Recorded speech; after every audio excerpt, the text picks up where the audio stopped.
नाले सफाई जरूर हुई है, ये बात को मैं मानती हूँ क्योंकि मैंने खुद वहाँ पे दौरा किया था। उनको ब्लैकलिस्ट में डालिए, नहीं तो हमें आंदोलन के लिए रास्ते पे उतरना पड़ेगा। उसी नाले में डुबा के इन ठेकेदारों को निकालेंगे और 23% कमीशन खुद को खाने के लिए मिले। इसीलिए नाले सफाई पे हमारे कमिश्नर साहब, हमारी मेयर मैडम और हमारे डिप्टी मेयर लोगों को अंदेशा कर रहे हैं, ठेकेदारों पे कोई कार्रवाई नहीं कर रही है।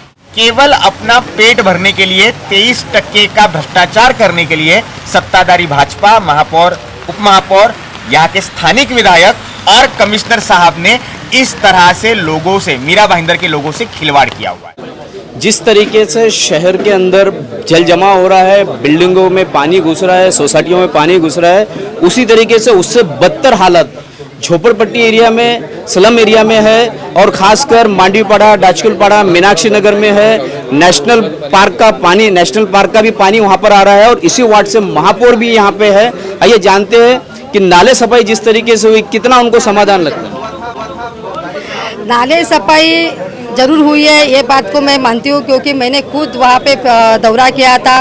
प्रशासन के अधिकारी भी थे, मगर 15-20 दिन का गैप मिला, उसमें फिर वो कचरा उसमें आया होगा। और आप देखते हैं कि लगातार बारिश गिर रही है, कि बारिश रुकने का नाम नहीं ले रही है, मगर पानी कहाँ पे अभी ज़्यादा करके आप देखते हैं कि भर नहीं रहा है। और आपने जो कहा कि मांडवीपाड़ा मेरा इलाका, यहाँ पे पानी क्यों भरता है, क्योंकि यहाँ पे प्राइवेट ज़मीन है, वहाँ पे गटर खोदने के लिए भी लोग मतलब नहीं देते हैं। और हमारे यहाँ के आदिवासी भाई है, उनके परमिशन के बिना हम वहाँ पे काम नहीं कर पाते हैं। तो इसके लिए कुछ कुछ जगह पे महानगर पालिका से फंड मंजूर होते हुए भी, टेंडर होते हुए भी वहाँ पे हम काम नहीं कर पाए। उसी प्रकार मांडवीपाड़ा क्षेत्र में दलित वस्ती की निधि से 4 करोड़ का निधि मंजूर हुआ है, उससे सीमेंट के रास्ते और गटर बनाने का प्रावधान है। बारिश खत्म होने के बाद वो काम भी हम करेंगे। और उसके लिए जो आदिवासी भाई जो हमें रोक लगाते हैं, उनको भी प्रशासन को सामने बुलाकर उसकी मीटिंग लेकर उनका जो जितना भी जमीन जा रहा है, जाकर जा रही है, तो उसका मतलब फायदा मिलना चाहिए, ऐसे प्रशासन को हम कहेंगे। थाने के कलेक्टर ने 2 दिन की हाई अलर्ट जारी की है भारी बारिश को लेकर के। और जिस तरीके से मीरा भाईंदर में हर एक गटर भर चुका है और पानी घुटने तक जमा हो रहा है। इस वक्त हमारे साथ मौजूद है भाईंदर से आए हुए दीप काकड़े, जो कांग्रेस के स्टेट रिप्रेजेंटेटिव है, यूथ कांग्रेस के। आइए बात करते हैं उनसे कि उन्होंने क्या क्या किया है भाईंदर में पानी जमा होने के कारण। आज जब मैं घर से बाहर निकला हूँ तो घुटने भर पानी से तैर के या चल के निकला हूँ। और मेरी तरह से मीरा भाईंदर शहर के मेरे ख्याल से हजारों आम नागरिक आप उसी तरह से अपने घर से बाहर निकले हैं। बारिश ज़्यादा हो रही है, ठीक है, हाई टाइड है, ये भी ठीक है, लेकिन ये हर साल का मसला है और इन्हीं मसलों के लिए हम नाले सफाई पे करोड़ों के रुपए खर्च करते हैं। अगर ये करोड़ों रुपए खर्च किए जाते हैं तो फिर हम नागरिकों को, जो कि इस शहर का टैक्स भरते हैं, इन्हें इसने गंदे पानी के साथ चलना क्यों पड़ता है। आज जिस वक्त हम ये वीडियो रिकॉर्ड कर रहे हैं, उस वक्त हमारी केंद्र में भी भाजपा की सरकार है, स्टेट में भी भाजपा प्रणीत सरकार है और हमारे शहर में पिछले 7-8 साल से भाजपा प्रणीत सत्ताधारी बैठे हुए हैं। मेयर उनका है, डिप्टी मेयर उनका है, प्रशासन उनके हाथ में है, लेकिन हर साल पानी भरने की समस्या हमारी बढ़ते ही जा रही है। बच्चे जो होते हैं वो पानी में वाटर पार्क की तरह खेल लेते हैं, लेकिन उनके साथ कई सारी बीमारियां आती है। तो ये जो बीमारियों का खर्च होने वाला है, लोगों की जो गाड़ियां खराब होती जा रही है, जो लोगों को आज महंगाई के कारण भी काफी तकलीफ सहनी पड़ रही है, जो ये एक्स्ट्रा की बीमारियों का खर्चा उनको आने वाला है, क्या ये महानगर पालिका उनको टैक्स से छूट देने वाली है? केवल अपना पेट भरने के लिए 23% का भ्रष्टाचार करने के लिए सत्ताधारी भाजपा, महापौर, उपमहापौर, यहाँ के स्थानिक विधायक और कमिश्नर साहब ने इस तरह से लोगों से, मीरा भाईंदर के लोगों से खिलवाड़ किया हुआ है। जिस तरीके से 2 महीने पहले सिटी न्यूज ने एक खबर चलाई थी जिसमें बताया गया था जो हाई टेंशन पोल है, जो राइट से लेफ्ट में शिफ्ट कर दिया गया है मेट्रो के कारण, उसके जो गटर्स है पिलर के नीचे वाले, वो सारे ब्लॉक कर दिए गए हैं। कोई अलग डायरेक्शन नहीं बनाया गया है, जिसके कारण मीरा भाईंदर डूबने वाला है, वो हमने बताया था। और हालांकि मीरा भाईंदर डूब रहा है। कैसे है ना, मीरा भाईंदर में पिछले 6-7 सालों से, जब से भाजपा की सरकार आई है, उनके लिए विकास के मायने केवल खुद का फायदा है। खुद की जमीनें, खुद की इमारतें और खुद के पैसे वो भ्रष्टाचार से कैसे कमाए, इसके लिए वो विकास करते हैं।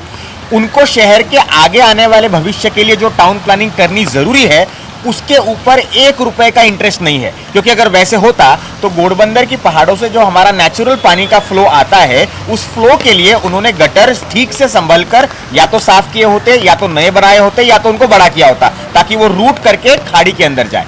उसी तरह से आदरणीय मुजफ्फर हुसैन साहब ने भी 2 साल पहले ये विषय निकाला था कि मीरा भाईंदर के जो वेटलैंड्स है, जो नेचुरली पानी को सोख करने के लिए जमीनें होती थी, उन जमीनों पे भी यहाँ पे बिल्डरों ने और विकासकों ने काफी ज्यादा इंक्रोचमेंट की है, जिनको परमिशन यही कमिश्नर, यही मेयर, यही डिप्टी मेयर ने दी है। दुर्भाग्यपूर्ण ये है कि अगले कुछ सालों में जिस तरह से हम वसई विरार में 3-3 माले तक का पानी देखते हैं, अंदेशा है कि मीरा भाईंदर में भी छोटी सी बारिश में 2-2, 3-3 माले तक का पानी बढ़ते जाएगा। ग्राउंड फ्लोर तो फिलहाल भर ही रहा है। आने वाले 1-2 साल में अगर भाजपा की सरकार ऐसी ही कायम रही और ऐसा ही उनका टाउन प्लानिंग का बोरा उड़ते रहा, तो शायद 2 से 3 माले तक पानी हमारा भरते रहेगा। जिस तरीके से मीरा भाईंदर की महानगर पालिका ने दावा किया था कि नाले सफाई 100% हुए हैं, पर फिर भी मीरा भाईंदर डूब रहा है, हर एक गटर भरे हुए हैं। क्यों मीरा भाईंदर की महानगर पालिका सफाई ठेकेदारों को इतना संरक्षण दे रही है? देश के सर्वोच्च नेतृत्व के साथ साथ मीरा भाईंदर के नेताओं को भी झूठ बोलने की आदत लगी है, और उनकी वही आदत हमारे पालिका प्रशासन के आयुक्त साहब और सभी अधिकारियों में भी आ गई है। देखिए, अगर नाले सफाई 100% हुई होती तो आज मुझे मेरे घर से निकलते वक्त घुटने भर पानी में नहीं निकलना पड़ता, जैसी अवस्था मीरा भाईंदर के कई हजारों नागरिकों की आज हुई है। अगर नाले सफाई हुई होती तो कुछ दिनों पहले विजय पार्क में जैसे पानी भरा, भाईंदर इसमें आज पानी भरा, उस तरह से पानी नहीं भरता। देखिए कैसे है, हर टेंडर जब निकलता है उस टेंडर से कमीशन खोरी निकलती है, यह आम बात है। हम उसे सिस्टम कहते हैं कि सिस्टम चलने के लिए भ्रष्टाचार का ऑयलिंग होना पड़ता है। लेकिन दुर्भाग्य यह है कि ये जो ऑयलिंग खाने वाली सत्ताधारी पार्टी और हमारा प्रशासन है, उनको अकल होनी चाहिए कि किस विषय में खाया जाए, किस विषय में नहीं खाया जाए, क्योंकि इस विषय से लोग अपने घरों के साथ, परिवारों के साथ, सामानों के साथ काफी बड़ा आर्थिक नुकसान झेल रहे हैं, जिसका नुकसान पानी में डूबने की वजह से हो रहा है। नाले सफाई यहाँ पे कितनी हुई है इस पे तो बहुत बड़ा डाउट है, लेकिन एक बहुत सीधा सवाल आता है, अगर 6-7 साल पहले नाले सफाई पे कुछ करोड़ रुपए खर्च हुए होंगे तो आज वो नाला ज्यादा बेहतर साफ होना चाहिए था, लेकिन इस बार उसके खर्च पे करीबन 100 गुना ज्यादा खर्चा बढ़ाया जाता है। ये खर्चा इतनी करोड़ रुपए में है कि महानगर पालिका कर्जे में होने के बावजूद केवल ठेकेदारों को, जो भाजपा प्रणीत सत्ताधारी के दोस्त हैं, उनको फायदा पहुंचाया जाए और 23% कमीशन खुद को खाने के लिए मिले। इसीलिए नाले सफाई पे हमारे कमिश्नर साहब, हमारी मेयर मैडम और हमारे डिप्टी मेयर लोगों को अंदेशा कर रहे हैं, ठेकेदारों पे कोई कार्रवाई नहीं कर रही है। युवक कांग्रेस की सीधी मांग है कि इन ठेकेदारों को उस नाले में उतराया जाए, उनको दिखाया जाए कि नाले की सफाई हुई है नहीं हुई है। अगर नहीं हुई तो उनके आने वाले समय के बिल रोकिए, उनको ब्लैकलिस्ट में डालिए, नहीं तो हमें आंदोलन के लिए रास्ते पे उतरना पड़ेगा। उसी नाले में डुबा के इन ठेकेदारों को निकालेंगे। भाईंदर का कौन सा एरिया डूबा है? फिलहाल आज दोपहर तक हमने जो देखा उस तरह से भाईंदर का बीपी रोड, श्रीनाथ डेयरी के आसपास का परिसर, भाईंदर ईस्ट में नौघर गांव से श्रीनगर के लिए जो रास्ता आता है वो वाला परिसर, वेणुनगर, काशीनगर कॉलोनी, श्रीनगर की पूरी कॉलोनी, गोरदेव के यहाँ का अश्विनी हॉस्पिटल का परिसर, जहाँ पे हमारे दिवंगत नगर सेवक प्रफुल्ल पाटिल जी का ऑफिस है, जो कार्य सम्राट कहा जाता था, उनके सामने का एरिया भी यहाँ पर डूबा हुआ है। ये बहुत दुर्भाग्यपूर्ण चीज़ है।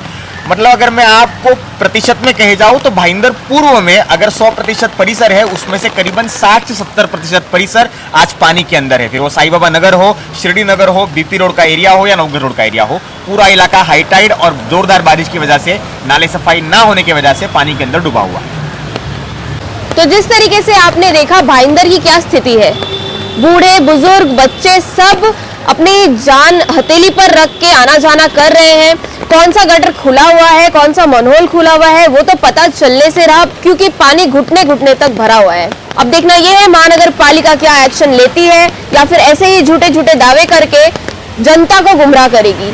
मीरा भाईंदर के आयुक्त दिलीप ढोले के संरक्षण के चलते इन ठेकेदारों को जो उन्होंने संरक्षण दिया है साफ सफाई और गटर सफाई को लेकर के, इसके कारण, उनके इस लापरवाही के कारण पूरा मीरा भाईंदर डूब रहा है। इसी तरह की खबरों के लिए बने रहिए, देखते रहिए मेरे यानी एकता पोदार के साथ सिटी न्यूज़ मुंबई।